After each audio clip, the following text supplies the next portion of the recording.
Well, we have been talking about growth all this month, right? We're going to talk about growth in love today. So I'm just going to remind you about the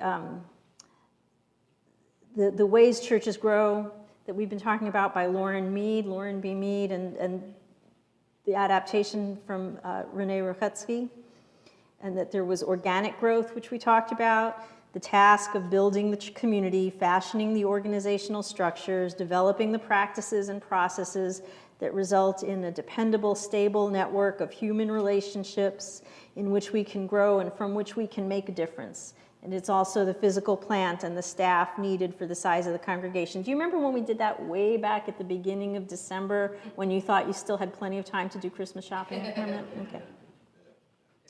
And we talked about, I'm going out of order now, incarnational growth. What are the outputs of the congregation's ministry? What is it that the congregation seeks to export from its life back into the life of the world, the social environment in which it exists? What are the good works that we are doing that will make the world a better place? Do you remember when we talked about that? Some of you remember that? Okay. This is going to be on the final exam. Okay. So today we're going to talk about maturational growth and a little bit maybe about numerical growth. So numerical growth is adding new members while maintaining the number of members already within the congregation. That's not surprising, right? Keeping track of losses and understanding why they happen, changing the things that need to be changed in order to retain healthy members, never compromising ethics or principles, understanding that some losses are healthy or inevitable, and maturational growth, the ability of a congregation to challenge, support, and encourage each one of its members to grow in the maturity of their faith, to deepen their spiritual roots, and to broaden their religious imagination. It is also the ability of the congregation as an institution to go deeper into the faith while maintaining the welcoming path for newcomers. While maintaining the welcoming path for newcomers. What's this got to do with love? Well, a lot. Because what are we as a community of faith if we don't have love? Love for one another, love for the work of the church, love for the world in which we serve. How are we going to grow in numbers if we don't have love for one another? How are we going to have the ability as an institution to go deeper into the faith while maintaining a welcoming path for newcomers without love? So what is love? What is love? In English, we have one word for love. It's love. Right?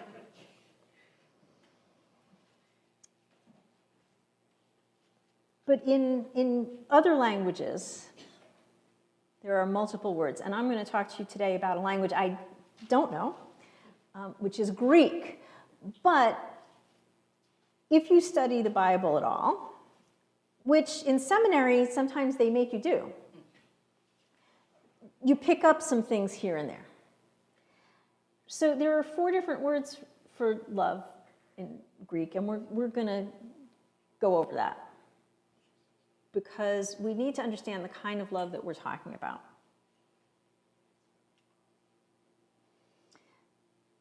The first kind of love that I want to talk about is storge. That's what's comfortable, the familiar. Anybody here eat Tootsie Rolls as a kid? Or Oreo cookies, right? Do you ever stop to actually taste Oreo cookies? Now, they don't actually taste good. Like the cream doesn't have any flavor. I come up to me after church this morning. Pastor Madelyn, I love Oreos, but the cream is not. It's not good cream. The cookies. I think there's actually no chocolate in Oreo cookies. No, I think this is true. I think I heard somewhere that you can actually give them to dogs because there's no chocolate in them. The cookies, they don't taste of anything. They're not good. Why do we eat them all the time? Why do we eat them? That's not rhetorical. Why do we eat them? Science people. Because we always have. Because we ate them when we were little, and they remind us of being little. Because when we were little, and we each had a way of eating Oreos when we were little, didn't we, right? Some of us twisted them apart and ate off the cream first and then dunked the cookie part in the milk. Some of us dunked the whole thing and ate it as a sandwich, but we each had our way, and they remind us of being little. It's familiar. It's comforting. And there's something to that. There's something to being familiar. And sometimes in a congregation, in church, we can get really familiar with a thing. Right? We say we want to grow. We say we want to grow in numbers, but we know that means I'm going to have to, if we doubled in size, well, would I still know every single person? Could we still do everything exactly the same way? Because I know how it works here. And I'm really comfortable with that.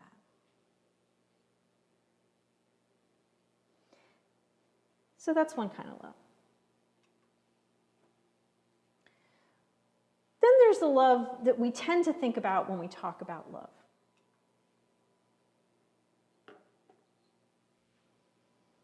Romantic love. Eros. I hope each and every one of you has the opportunity in your lifetime to experience this type of love. This is not the love that is appropriate for church. That doesn't mean that you might never find the love of your life in church. The minister doesn't, right? You know.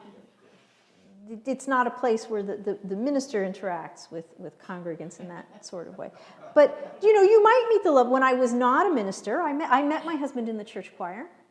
You might meet the love of your life in church, but that's not why we go to church. We don't go to church for romantic love.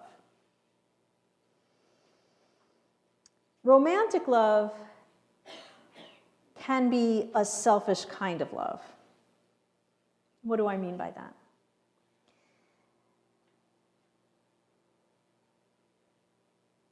I want something out of this relationship.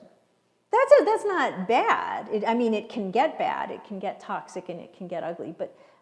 But it's not necessarily bad to be with somebody because that person makes you feel good, right? I mean, we certainly don't want to spend all of our time with people who make us feel bad. Not that those are the only two options, right?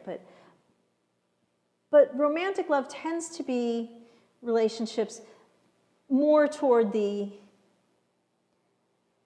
I get something out of it. It's not a church relationship. So we're gonna move on. Do you know any of these people?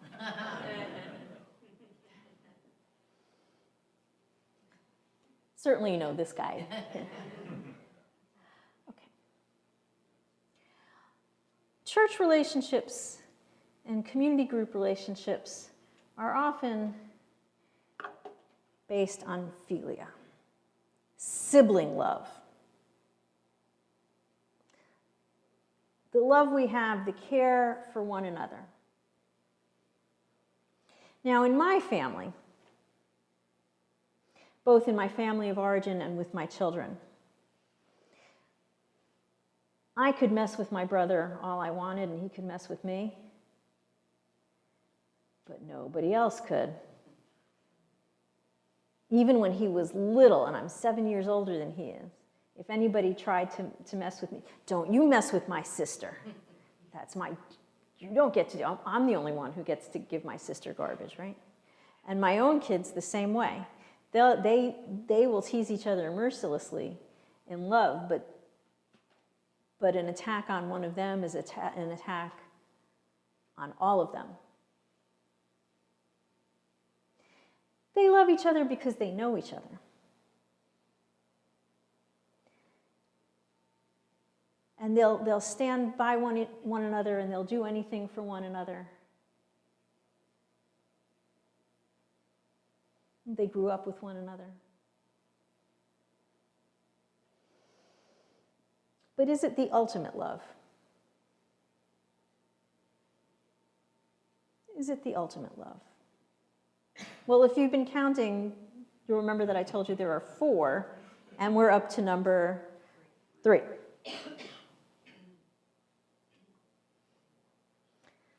The love I want to talk to you. Oh, I heard it over here. Say it louder.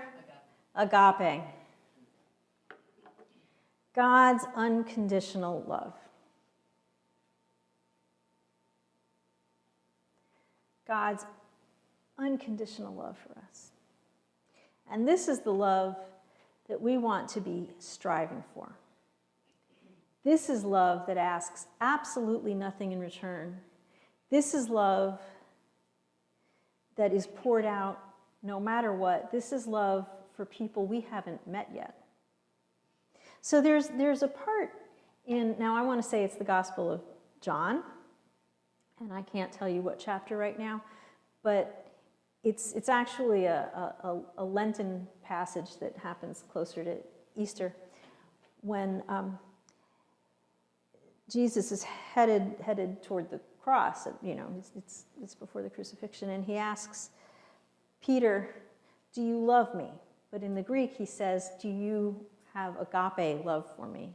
And Peter says, "Yes, Lord, I philia love you." No, do you agape love me? Yeah, I philia love you. Agape is hard. It's hard to have unconditional love for everyone. For people who rub us the wrong way, for people who have done harm to us, for people who do things differently from us.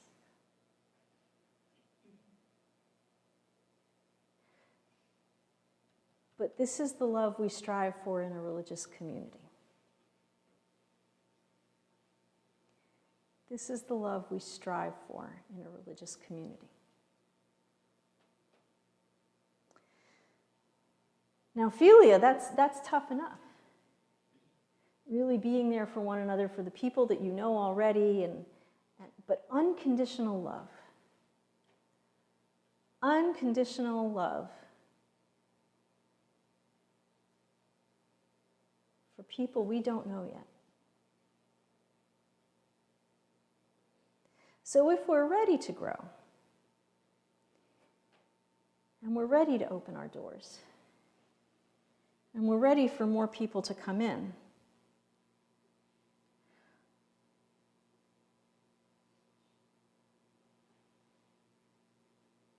whom are the people that we are ready to invite in?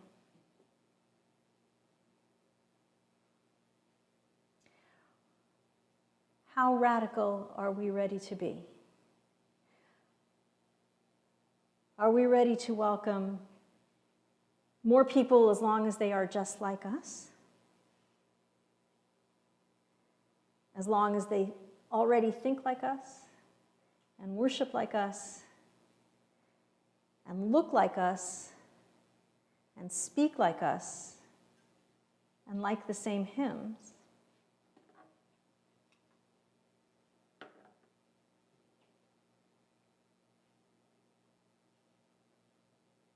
Or are we here to be the church for all people?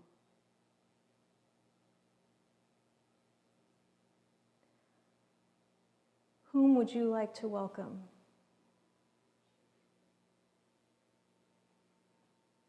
How big is your heart?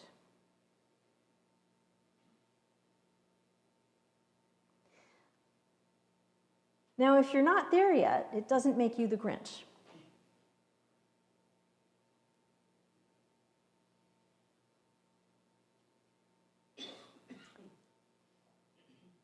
But on this Sunday, as we consider love, I ask you to consider,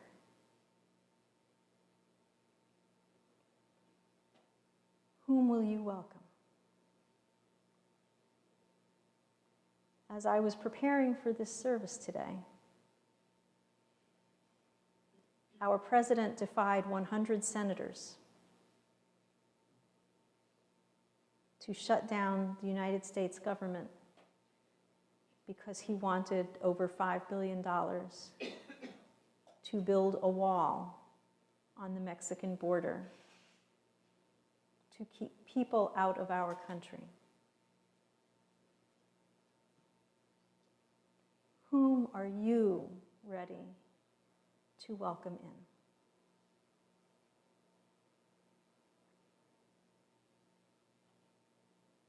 How much love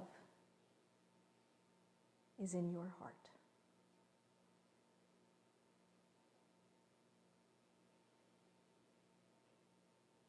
Mary sang a song about opening up her heart, about how God overturned the powers and raised up the lowly.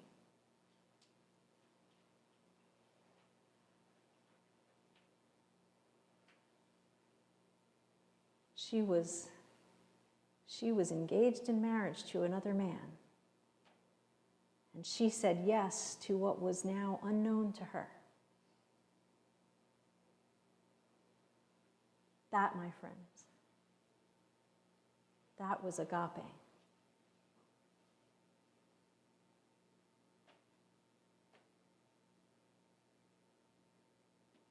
Does your soul magnify the Lord? How much love is in your heart? I say with all the love that is in my heart.